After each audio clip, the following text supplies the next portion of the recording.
Well, Dave, many of us do our best to avoid conflict, whether it's at work or at home, but did you know a good fight can sometimes make a situation better? Well, according to the new book, The Power of a Good Fight, the right kind of conflict can help make relationships stronger. Author and former attorney Lynn Izagir joins us now to tell us more. Hi, Lynn. Hi, Lisa. Good to have you here. Thank you for having me. So fighting sometimes can be good.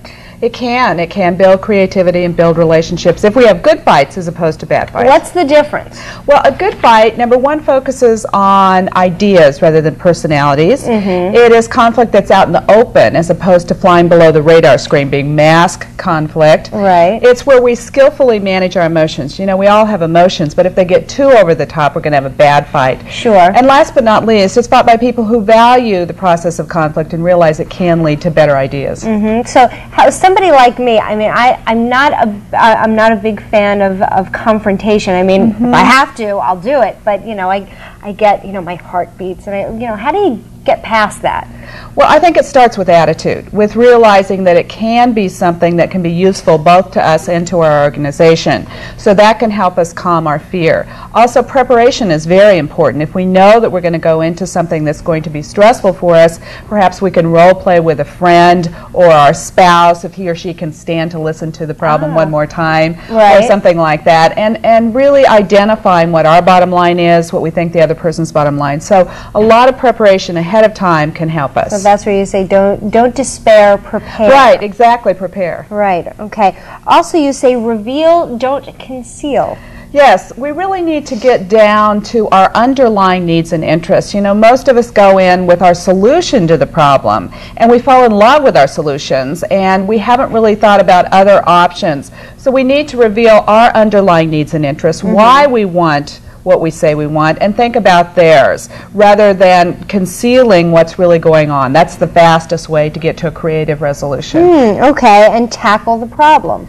Tackle the problem, not the person. We frequently get embroiled in personality conflicts. Right. And so what we want to do is have conflicts about ideas, not about personalities. Okay, so that's when you don't stay away from the name calling and below the belt kind of thing. Okay, and you say stir up a storm. Stir up a storm. Think of a lot of different creative ideas. So brainstorming, thinking of many different solutions, not just our solution. We don't want to get polarized with my solution versus your solution. So we want to come in with a lot of different ideas and brainstorm new ideas. Take a time out. Take a time out, yes. Conflict management, to do it creatively, can take more time. In our society, we're constantly wanting everything now. We scream at the microwave because it takes too long. Right. We want everything in the drive-through. Yeah. So we have to realize that sometimes we might need to eat the problem bite by bite.